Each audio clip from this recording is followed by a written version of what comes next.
Hello friend, myself Ravi Goswami. I am OT technician. Welcome back to my YouTube channel. आज का जो भी topic रहने वाला है, आईएसडीसी डिसऑर्डर रहने वाली है, यानी कि आँख की प्रॉपर बीमारी जिसका नाम है ट्रैकोमा। ठीक है, ट्रैकोमा में क्या कंडीशन होती है, इसकी क्या डेफिनेशन बनती है, इसको हम देख लेते हैं कि trachoma is a bacteria infection that affected your eyes, cornea और कंजक्टिवा। ठीक है, it's caused by the bacterium chlamydia trachomatis and leads to blindness. ठीक है ना। तो इस कंडीशन में क्या हो रहा है कि ये क्या है, ट्रैकोमा। ट्रैकोमा एक इन्फेक्शन आइस डिसीज डिसऑर्डर। ठीक है ना। ट्रैकोमा क्या है कि एक आंख की बीमारी है, इसके अंदर क्या हो रहा है, इन्फेक्शन कॉज्ड हो रहा है। ठीक है ना। तो इसमें हम आगे और देख लेते हैं कि ट्रैकोमा एक इन्फेक्शन द्वारा कॉज्ड होने वाली एक बीमारी है, जिसमें जो इन्फेक्शन कॉज्ड करता है उस बैक्टीरिया का नाम है क्लाइमीडिया ट्रैकोमाइटिस बैक्टीरिया। ठीक है ना। ये एक ऐसी बैक्टीरिया होता है जो क्या करता है, वो ये इन्फेक्शन कॉज्ड करता है, जिसकी वजह से क्या है, इन्फ्लामेशन डेवलपमेंट होगा, जिसकी वजह से भाई ट्रैकोमा डिसीज डिसऑर्डर बन जाएगा। ठीक है। तो आइज के अंदर क्या चीज इफेक्टेड हो रही है उसके बारे में बताता हूँ। ठीक है ना। यानी कि दो ही कंडीशन होती है। ठीक है। नंबर पहला, इस कंडीशन में या तो यानी कि केराटाइटिस करेगा और कंजक्टाइटिस करेगा। ठीक है ना। यानी कि केराटाइटिस के मीन्स ये होता है कि इन्फेक्शन ऑफ द कॉर्निया। ठीक है, ये तो हो गया केराटाइटिस की। और कंजक्टिवाइटिस का मीन्स ये होता है कि इन्फेक्शन ऑफ द यानी कि कंजक्टिवा, यानी कि टिस का मतलब आप समझिए कि जिसके पीछे अगर टिस शब्द आ जाए तो उस जगह इन्फेक्शन और इन्फ्लामेशन तो ओबियसली होगा। ठीक है। तो एक में तो कॉर्निया में हो रहा है, यानी आइस के अंदर एक तो कॉर्निया में इन्फेक्शन इन्फ्लामेशन कंडीशन है और कंजक्टिवा में इन्फेक्शन इन्फ्लामेशन कंडीशन है। अगर आंख के अंदर यही दोनों कंडीशन देखी जाएगी तब हमारा ट्रैकोमा डिसीज डिसऑर्डर बन जाएगा आइस का। ठीक है ना। तो इसमें क्या है, इसमें एक बैक्टीरिया जो अभी जस्ट मैंने बताया था कि ये एक बैक्टीरिया होता है, यानी कि क्लेमीडिया और ट्रैकोमेटाइटिस बैक्टीरिया नाम से, ये क्या करता है, ये क्या है कि इन्फेक्शन कॉज्ड करेगा। फिर उसके बाद में क्या है कि ये इन्फ्लामेशन डेवलपमेंट होने लगेगी उस जगह पर। ठीक है ना। तो इसमें ये कंडीशन हो रही है। ठीक है। ट्रैकोमा आप इजी वे में समझ गए होंगे कि ट्रैकोमा क्या है कि आइस डिसीज डिसऑर्डर है, जिसमें क्या है कि एक तो कॉर्निया अफेक्टेड हो रही है और कंजक्टिवा अफेक्टेड हो रही है। ठीक है ना। इन दोनों में क्या है, इन्फेक्शन और इन्फ्लामेशन। ठीक है ना, जिसको हम ट्रैकोमा डिसीज डिसऑर्डर बोलते हैं इसको। ठीक है। Blindness for trachoma is reversible. ठीक है ना भाई, इसका मीन्स ये होता है यदि ट्रैकोमा, यानी कि ट्रैकोमा क्या है कि एक आइस डिसीज डिसऑर्डर है, अगर इसको प्रॉपर तरीके से ट्रीटमेंट नहीं किया जाए तो यह क्या है, रिवर्सिबल ब्लाइंडनेस कर सकता है। अब भाई ब्लाइंडनेस का ये मतलब होता है कि प्रॉपर तरीके से विजन लॉस होना, यानी कि आपको कुछ नहीं दिखेगा। यानी कि हमारे पूरे वर्ल्ड में क्या है, 84 मिलियंस पीपल क्या कर रहे हैं, ट्रैकोमा से सफ़र कर रहे हैं, यानी कि ट्रैकोमा डिसीज डिसऑर्डर से पीड़ित हैं 84 मिलियंस पीपल हमारे वर्ल्ड में। ठीक है ना। और 8 मिलियन पीपल यानी कि विजन इम्पेयरमेंट से यानी कि पीड़ित देखे गए हैं। ठीक है ना। इसकी हम क्लासिफिकेशन देख लेते हैं, यानी कि इसको कितने भागों में बांटा गया है। इसको मात्र 5 भागों में बांटा गया है। तो नंबर पहला है ट्राइकोमेटस इन्फ्लामेशन फॉलिक्यूलर। ठीक है। नंबर दूसरा है कि ट्राइकोमेटस इन्फ्लामेशन इंटेंस। ठीक है। और तीसरे नंबर पर है ट्राइकोमेटस स्करिंग। ठीक है। और 4वें नंबर पर ट्राइकोमेटस ट्रेनिंग केसिस। ठीक है। और 5वें नंबर पर कोरोनरी ओबिसिटी। ठीक है ना। इसको मैं अच्छी तरीके से डिफाइन करूंगा। ठीक है, आप बहुत इजी वे में। ठीक है। तो नंबर पहला है ट्राइकोमेटस इन्फ्लामेशन फॉलिकुलर। ठीक है। इस कंडीशन में क्या देखने को मिल रहा है, यानी कंजक्टिवा में फॉलिक्यूल को देखने को मिलेगा, यानी कि 0.5 mm के फॉलिक्यूल्स देखने को मिलेंगे आपको इस कंडीशन में। ठीक है ना। अब भाई कंजक्टिवा के अंदर क्या देखने को मिलेगा, फॉलिक्यूल्स होते हैं वो 0.5 mm के आपको देखने को मिलेंगे। और सेकंड में क्या है कि ट्रैकोमेटस इन्फ्लामेशन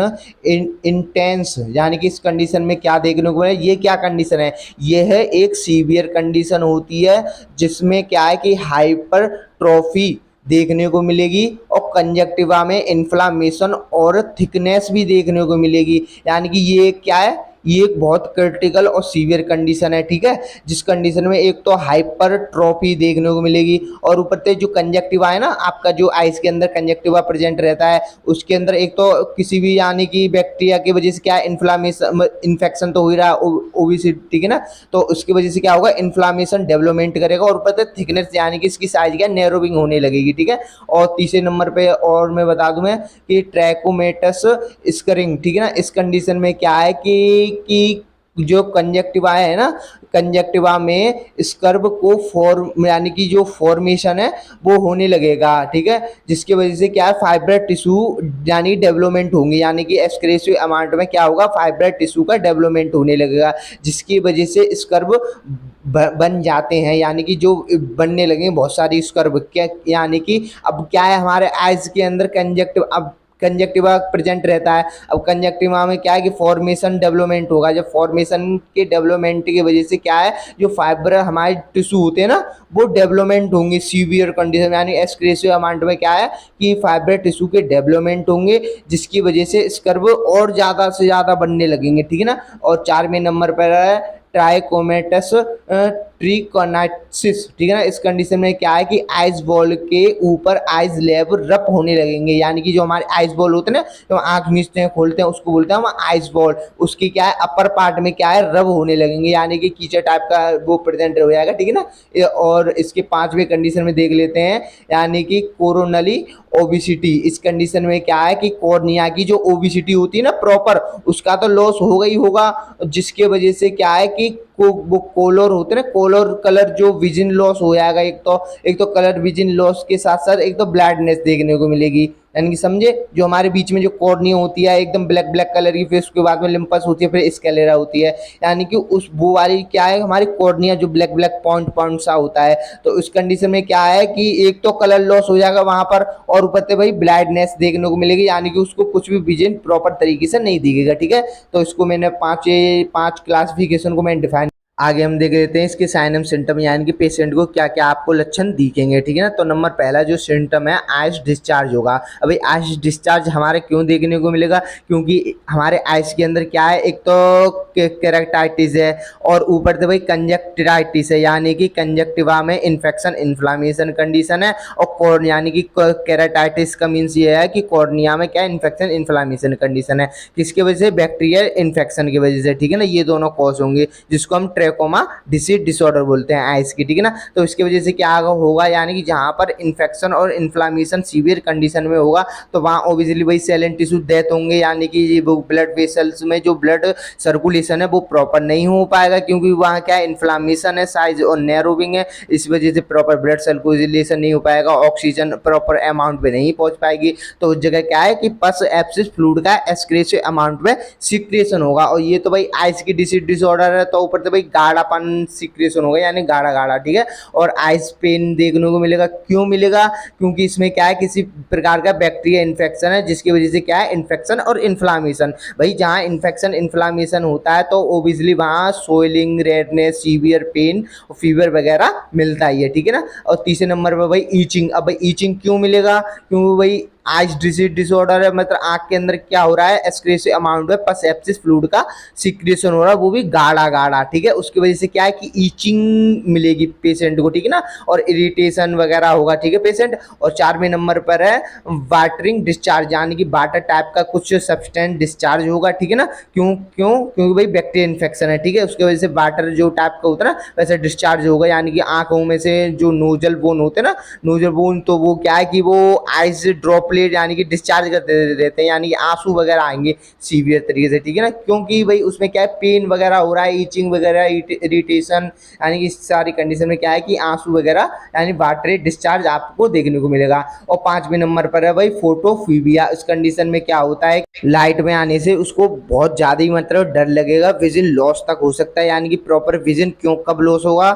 एक तो भाई केरेटाइटिस है और ऊपर से कंजक्टाइटिस है, यानी कि दोनों जगह इन्फ्लामेशन है, यानी कि सीवियर कंडीशन है, तो ऊपर से भाई क्या है कि फोटोफोबिया के साथ साथ भाई क्या है विजन लॉस भी होगा, उसको विजन प्रॉपर नहीं दिखेगा और यानी कि लाइट के कांटेक्ट में आने से भाई उसको बहुत सीवियर यानी डर भयभीत हो जाएगा, ठीक है ना। और आगे हम देख लेते हैं 6वें नंबर पे भाई सोइलिंग इन आइजलेट्स, यानी कि जो आइजलेट्स हो रहे हैं उधर भाई सोइलिंग मिलेगी। क्यों? क्योंकि भाई आइज के अंदर क्या हो रहा है, इन्फेक्शन इन्फ्लामेशन कंडीशन हो रहा है, ठीक है। और 7वें नंबर पर क्लाउडी कॉर्निया, यानी कि क्लाउडी कॉर्निया क्यों देखने को मिलेगा? क्योंकि भाई आज की जो कॉर्निया साइड में क्या है, ऑक्सीजन प्रॉपर सर्कुलेशन नहीं हो पा रहा है, ब्लड प्रॉपर क्या है वहां पर पहुंच नहीं पा रहा ऑक्सीजन रेट, तो क्या होगा क्लाउडी कॉर्निया, यानी कि आंखों में यानी वाइट वाइट सा दिखे कॉर्निया साइड में। आगे हम देख लेते हैं इसके डायग्नोसिस टेस्ट, यानी कि पेशेंट को हम क्या क्या एडवाइस देंगे, क्या क्या हम इन्वेस्टिगेशन करेंगे, क्या क्या हम छानबीन करेंगे पेशेंट की, ठीक है ना, जिसकी वजह से हम प्रॉपर उसको क्या है डायग्नोस्ट हम प्रोवाइड कर सकें, जिसकी वजह से पेशेंट संतुष्ट होकर अपना क्या ट्रीटमेंट से उसको लाभ मिले, ठीक है। तो नंबर पहला भाई, जैसे कि मैं शुरू से मैं आपको बताता ही रहता हूँ कि 80% डॉक्टर स्किल कहाँ से निकालते हैं, एक तो फिजिकल एग्जामिनेशन और दूसरा हिस्ट्री कलेक्शन, ठीक है ना। तो फिजिकल एग्जामिनेशन में हम क्या क्या हम चेक करेंगे, यानी कि पेशेंट के जो आइज में क्या है कि देखो दो डिसीज डिसऑर्डर हो रही है आइज के अंदर, एक तो केराटाइटिस और कंजक्टाइटिस, यानी कि कंजक्टाइमा में क्या है इन्फेक्शन इन्फ्लामेशन और कॉर्निया में क्या है इन्फेक्शन इन्फ्लामेशन, दोनों ही जगह दिक्कत बननी है। तो उसके तरीके से हम यानी कि उसको हम देखेंगे, जहाँ इन्फेक्शन इन्फ्लामेशन कंडीशन होती है वहाँ ओबियसली सोइलिंग रेडनेस और सीवियर पेन देखने को मिलती है। तो हम इस तरीके से हम देखेंगे यानी कितनी अमाउंट में सोइलिंग है, कितनी अमाउंट में सीवियर पेन हो रहा है और कितनी जगह यानी कि रेडनेस आपको फील हो रहा है, और पस एब्सिस फ्लूइड कितने अमाउंट में है, सीक्रेशन हो रहा है, कितना उसका गाढ़ापन है, कितने यानी कि जिसको हम वाटरिंग यानी कि जो जो यानी कि आंसू वगैरह बह रहे हैं कितने यानी कि बह रहे हैं, और देखेंगे और उससे पूछेंगे यानी कि कोई हेडेक वगैरह तो नहीं है, फीवर वगैरह तो नहीं है, इरिटेट तो नहीं हो रहा पेशेंट, अनकंफर्टेबल फील तो नहीं कर रहा है, कंफ्यूजिंग वगैरह यानी कि विजन लॉस कितना हो रहा है उस पेशेंट को, और लाइट में आने से कितनी परसेंट यानी कि डर डर लग रहा है उसको, क्या फील हो रहा है लाइट में आने से। तो ये सारी क्या है कि हम फिजिकल एग्जामिनेशन में हम अच्छी तरीके से उससे पूछ लेंगे, ठीक है ना। और फिर दूसरे नंबर पे देख लेते हैं हम हिस्ट्री कलेक्शन। अब हिस्ट्री कलेक्शन में क्या कंडीशन होती है कि हम पेशेंट की अच्छी तरीके से हम हिस्ट्री कलेक्शन करते हैं, जिसमें हम प्रेजेंट हिस्ट्री पूछेंगे, जनरल हिस्ट्री पूछेंगे और पास्ट मेडिकल हिस्ट्री पूछेंगे, फैमिली हिस्ट्री पूछेंगे, और भी यानी कि इसमें हम पूछ लेंगे। तो यानी कि जनरल हिस्ट्री में हम क्या हम देखेंगे यानी कि पेशेंट के वाइटल में से हम अकॉर्डिंग यानी कि कंज्यूम कर लेंगे, यानी कि बीपी वगैरह, यानी कि भाई वाइटल में क्या क्या हम लेते हैं, एक तो बीपी लेते हैं, पल्स लेते हैं, SpO2 लेते हैं और वेट लेते हैं, हाइट लेते हैं, ये हमारे क्या वाइटल्स। अब वाइटल्स के अंदर अगर बीपी के अकॉर्डिंग हमको मालूम पड़ जाता है कि हाई या लो है, पेशेंट किस यानी कि हाई रहता है पेशेंट का या फिर लो रहता है, ठीक है। और SpO2 देख लेंगे, अगर SpO2 अगर हाई है तो भाई हार्ट डिसीज डिसऑर्डर तो नहीं है पेशेंट को, अगर लो है तो रेस्पिरेटरी डिसीज डिसऑर्डर तो नहीं है, यानी कि जो पल्स रहनी चाहिए नॉर्मल 82/90 के बीच में रहनी चाहिए, यानी कि डब्ल्यू हेल्थ वर्ल्ड ऑर्गेनाइजेशन के अकॉर्डिंग के हिसाब से, ठीक है ना। और यानी कि वेट वगैरह, यानी कि वेट हम देख लेंगे कि उसका यानी कि एक ही संग बढ़ा तो नहीं है वेट, या फिर एक ही संग घटा तो नहीं है, या वेट यानी कि लॉस तो नहीं हुआ, तो उसकी वजह से हम उसके यानी कि बहुत कुछ हम नॉलेज हम ले लेंगे, और हाइट वगैरह तो हम लेके ही चलेंगे, ठीक है। तो उसके अकॉर्डिंग क्या है कि वेट और हम हाइट इसलिए हम लेते हैं क्योंकि जो हम पेशेंट को ड्रग्स डोज हम दें तो उसकी कैलकुलेशन में हमको ईजी वे में हम उसको प्रोवाइड कर सके, ठीक है ना। तो इसके अंदर फिर हम उसको यानी कि प्रेजेंट हिस्ट्री हम पूछेंगे, ठीक। इसमें क्या होगा, हम पेशेंट की दिक्कत पूछेंगे, यानी कि सिम्टम हम पूछेंगे, यानी कि साइन यानी कि जो हमको दिखेगा पेशेंट के लक्षण, और सिम्टम यानी कि पेशेंट जो अपनी दिक्कत हमको बताएगा। अब पेशेंट के आइज डिसीज डिसऑर्डर है तो ऑब्वियसली भाई हेडेक बताएगा, फीवर बताएगा, पेन बताएगा, सोइलिंग बताएगा, और यानी कि अनकंफर्टेबल बताएगा, कंफ्यूजिंग बताएगा, फोटोफोबिया बताएगा, यानी कि विजन लॉस बताएगा। ये सारी चीज़ क्या है सिम्टम, तो वो हमको बताएगा पेशेंट कि ये मुझको आँख में दिक्कत होती है, यानी कीचड़ वगैरह सा एक्सक्रेसिव अमाउंट में निकलता है, फ्लूइड पस एब्सिस यानी गाढ़ा गाढ़ा सीक्रेशन होता है। तो ये सारी चीज़ क्या है पेशेंट हमको बताएगा, तो हम उसको क्या है कि नोट डाउन हम करते चलेंगे, उसको बोलते हैं हम यानी कि प्रेजेंट हिस्ट्री, यानी कि क्या क्या दिक्कत हमको बताएगा, ठीक है ना।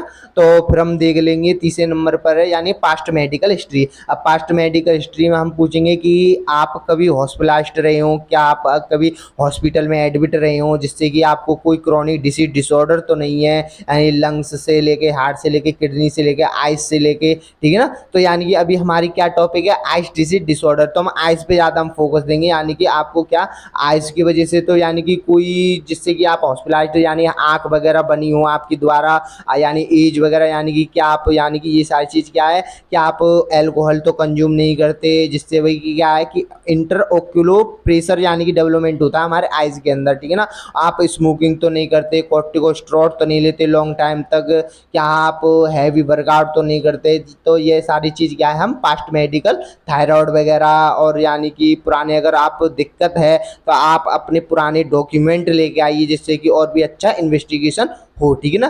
तो हम लेंगे यानी कि पास्ट मेडिकल हिस्ट्री हो गई हमारी कंप्लीट। अब लेंगे फैमिली हिस्ट्री, क्योंकि भाई फैमिली हिस्ट्री इसमें मोस्ट कॉमन रोल रहता है, क्योंकि इसको क्या है आइस डिसीज डिसऑर्डर। ऐसा तो नहीं है कि इसके पापा मम्मी दादा दादी, यानी कि किसी फैमिली में नाना नानी की ऐसी कोई दिक्कत रही हो जिससे कि बाय बर्थ टाइम पे ये मुझको दिक्कत हो रही है, यानी कि मेरे कभी मम्मी पापा को रही है, यानी जेनेटिक फैक्टर को बोलते हैं हम बाय बर्थ डिसीज डिसऑर्डर होना, यानी किसी प्रकार की, ठीक है। तो वो दिक्कत तो नहीं है, उसके बारे में कलेक्ट करेंगे, उसके यानी कि फैमिली हिस्ट्री वगैरह लेंगे। तो ये सारी चीज़ क्या है कि हिस्ट्री कलेक्शन और फिजिकल एग्जामिनेशन में क्या है 80% स्कोर निकल के आ जाएगा। अब बच्चा 20% तो यानी डॉक्टर के ऊपर डिपेंड करता है कि उसको क्या क्या एग्जामिनेशन कर पाएगा, ठीक है ना। तो दूसरे नंबर पे इसमें देख लेते हैं कि स्वैब कल्चर हम करवाएंगे। अब स्वैब कल्चर क्या होता है, कल्चर यानी कि किसी यानी कि डेथ सेल एंड टिश्यू पस एप्सिस फ्लूइड को कलेक्ट करके हम किसी यानी कि लैब तक पहुंचाते हैं, जिसके वजह से हमारी बायोप्सी रिपोर्ट आती है, उसको बोलते हैं हम कल्चर, यानी कि किसी प्रकार का कल्चर। अब ये क्या है आइस डिसीज डिसऑर्डर, तो इसमें हम क्या है कि स्वैब कल्चर करवाएंगे। अब क्या है कि आइस के अंदर से क्या क्या दिक्कत है भाई, एक तो केराटाइटिस है और ऊपर से कंजक्टाइटिस है, यानी कि दोनों ही जगह पे इन्फेक्शन इन्फ्लामेशन हो रहा है। और जहाँ भाई इन्फेक्शन इन्फ्लामेशन हो जाएगा तो वहाँ तो भाई सोलिंग रेडनेस पेन होगा, और प्रॉपर ब्लड सर्कुलेशन नहीं हो पाएगा, और ऑक्सीजन प्रॉपर अमाउंट में नहीं पहुँच पाएगी। तो उसकी वजह से क्या है कि भाई स्किन कलर चेंजिंग वगैरह होगी, यानी और भी कॉम्प्लिकेशन होगी। तो उस वजह से हमको भाई पक्का पता तो नहीं है कि इसमें क्या ही प्रॉब्लम है पेशेंट को। तो हम क्या है कि कल्चर के लिए हम क्या है कि सेल एंड टिश्यूज के अंदर से परसेप्सिस यानी कलेक्शन करेंगे, एक बॉक्स में हम रखेंगे, पैक करेंगे, पैथोलॉजी लैब भेजेंगे। और पैथोलॉजी लैब की जहाँ सेंटर जाते हैं, बड़े बड़े सेंटर जैसे दिल्ली है, गुड़गांव है, हरियाणा है, उधर की साइड में बड़ी बड़ी लैब होती है, तो वो वहाँ पर भेजेंगे। तो उधर से बायोप्सी रिपोर्ट आती है 3 महीने के अंदर, ठीक है ना। तो ये वो वाली बायोप्सी, ठीक है। डायग्नोसिस हमने अच्छी तरीके से समझ लिया, यानी कि आप डायग्नोस्ट आप समझ लोगे तो मैक्सिमम अच्छी तरीके से पेशेंट को ट्रीट कर लोगे, ठीक है। आगे हम पेशेंट के मेडिकल मैनेजमेंट में देख लेते हैं कि क्या क्या हम मैनेज कर पाएंगे पेशेंट के साइन एंड सिम्टम, ठीक है ना। तो इसके ट्रीटमेंट में क्या है, ये क्या है भाई बैक्टीरियल इन्फेक्शन है, जो कि क्या है आइस के अंदर केराटाइटिस कर रहा है, और यानी कि कंजक्टाइटिस कर रहा है, यानी कि एक तो भाई कॉर्निया में इन्फेक्शन इन्फ्लामेशन हो रहा है, और कंजक्टिवा में इन्फेक्शन इन्फ्लामेशन हो रहा है। तो ये क्या कर रहा है कॉस्ट, ये एक बैक्टीरिया कर रहा है, जिसकी वजह से क्या है कि ये सारी दिक्कत प्रॉब्लम कॉस्ट हो रही है। तो उसके लिए हम ट्रीटमेंट यानी बैक्टीरिया इन्फेक्शन के लिए हम एंटीबायोटिक हम थेरेपी चलाते हैं, जिसमें भाई मानी चलो टेट्रासाइक्लिन हो गया, एजिथ्रोमाइसिन हो गया, इथ्रोमाइसिन हो गया, और ज़्यादा सीवियर कंडीशन है तो वही पिप्रासिलिन हो गया, और सेफ्ट्रॉक्सोन हो गया, मोनोसेफ हो गया 1 ग्राम में। तो ये सारे क्या है, ये हमारे एंटीबायोटिक है, जो कि बैक्टीरिया इन्फेक्शन को यानी इससे प्रोटेक्ट करने के लिए हम प्रिफेयर करते हैं। ये भाई इंजेक्शन फॉर्म में भी अवेलेबल होते हैं, और टैबलेट फॉर्म में भी अवेलेबल होते हैं पेशेंट के लिए, ठीक है भाई। जैसे ये पेशेंट को कंफर्टेबल लगे उस हिसाब से हम ट्रीट कर सकते हैं, ठीक है ना। और मानी चलो और भी यानी कि एंटीबायोटिक को डाइजेशन करने के लिए हम एंटी एसिड ड्रग्स हम चलाएंगे, यानी कि मानी चलो पेंटोप्राजोल होगा, ओमिप्राजोल होगा, लेसोप्राजोल हो गया, रेपिप्राजोल हो गया, जितने भी हमारे प्राजोल वाले ड्रग्स होते हैं टैबलेट फॉर्म में और इंजेक्शन फॉर्म में अवेलेबल होते हैं, जिससे कि क्या है एसिड वगैरह यानी कि ना बने। अब भाई हम एंटीबायोटिक दे रहे हैं, उसको भी तो भाई डाइजेशन करेगा, तो उसके लिए हम ये कंबाइंड हम चलाते हैं, जिसकी वजह से कोई भी कॉम्प्लिकेशन अदर ना हो, ठीक भाई, ठीक है। और भाई हम आइस डिसीज डिसऑर्डर है मान के चलो, तो हम यानी कि एंटी हिस्टामिन चलाएंगे, जिसको हम एंटी एलर्जी ड्रग्स भी बोलते हैं, टैबलेट फॉर्म में भी होती है और ये इंजेक्शन फॉर्म में होते हैं। एविल नाम से 25 mg में टैबलेट मिल जाती है, और एविल नाम से इंजेक्शन फॉर्म में मिल जाती है। ये भी हम प्रिपेयर करेंगे यानी पेशेंट को, और हम करेंगे एंटी इन्फ्लामेटरी ड्रग जैसे कि कॉर्टिकोस्टेरॉइड पेशेंट के अकॉर्डिंग देख के, अगर उसको लग रहा है सीवियर कंडीशन है स्टेरॉइड की ज़रूरत है, यानी स्टेरॉइड ये वाले नहीं कि जिम वाले स्टेरॉइड खाली और फूल के शरीर वो वाला नहीं होता, यानी कि सब टाइप के स्टेरॉइड होते हैं, यानी कि किसी मेडिसिन की डोज को एक्सक्रेसिव अमाउंट में बढ़ाने के लिए हम स्टेरॉइड का इस्तेमाल करते हैं। और स्टेरॉइड मीन्स ये है कि इन्फ्लामेशन को कम करना इस कंडीशन में, ठीक है ना। एलर्जी ईचिंग वगैरह हो रही है आइज में पेशेंट को, तो हम एंटी एलर्जी हम ड्रग चला देंगे, एविल्डेक्सा नाम से मिल जाता है आपको। और इन्फ्लामेशन कंडीशन है तो वही यानी कि एंटी इन्फ्लामेटरी ड्रग चला देंगे, बीटामीथासोन इथामीथासोन टैबलेट फॉर्म में भी आता है और इंजेक्शन फॉर्म में डेक्सा, यानी कि ये सारी चीज़ मिल जाते हैं आपको, ठीक है ना। तो इनके साथ में वही हम देख लेंगे और भी चीज़, यानी कि अगर पेशेंट को हेडेक हो रहा है और फीवर वगैरह हो रहा है और बॉडी पेन वगैरह हो रहा है तो पैरासीटामोल, यानी कि क्या पहले जो मोस्ट कॉमन जो मैं हर वीडियो में मैं समझाता हूँ कि किसी भी प्रकार के फीवर में हम किसी भी आई ड्रिप का हम यूज़ नहीं करते। अगर हम यानी कि आप बुखार को उतार दो, कोई भी आप ड्रिप चढ़ा सकते हो, यानी पेशेंट के अकॉर्डिंग, अगर पेशेंट डायबिटीज़ का नहीं है, हाइपोटेंशन का नहीं है, उस हिसाब से हम ड्रिप को डिस्कस करके हम प्रेफर करते हैं पेशेंट को, ठीक है ना। अगर उसको फीवर नहीं आ रहा, अगर फीवर में हम एक ही कंडीशन में हम एक ही चीज़ हम चलाते हैं, सूमोल, यानी कि पैरासीटामोल सॉल्यूशन होता है, वो पहले फीवर को रिड्यूस करेगा, कम करेगा, ठीक है ना। तो इसलिए हम इमरजेंसी में सूमोल हम सॉल्यूशन हम चलाते हैं पेशेंट को, ठीक है। तो और भी हम देख लेंगे, अगर पेशेंट को सीवियर पेन हो रहा है तो हम डाइक्लोफेनेक लगा देंगे इंजेक्शन। डाइक्लोफेनेक इंजेक्शन और टैबलेट फॉर्म में मिल जाता है, ये क्या पेन रिलीवर यानी पेन किलर मान लो, ठीक है ना। तो डायनापार इसका साल्ट और डाइक्लोफेनेक ये इंजेक्शन है, ठीक है ना। तो और भी हम देख लेंगे, यानी कि हेडेक वगैरह इरिटेशन जो भी साइकोलॉजिक सपोर्ट देंगे पेशेंट को, कंफर्टेबल पोजीशन देंगे और उसकी यानी कि मेंटल डिस्टर्ब को हम यानी उसको समझाएंगे अच्छे तरीके, ठीक है ना। तो और भी हम देख लेंगे, यानी कि फेशियल क्लीनिंग हम रखेंगे पेशेंट को, क्यों?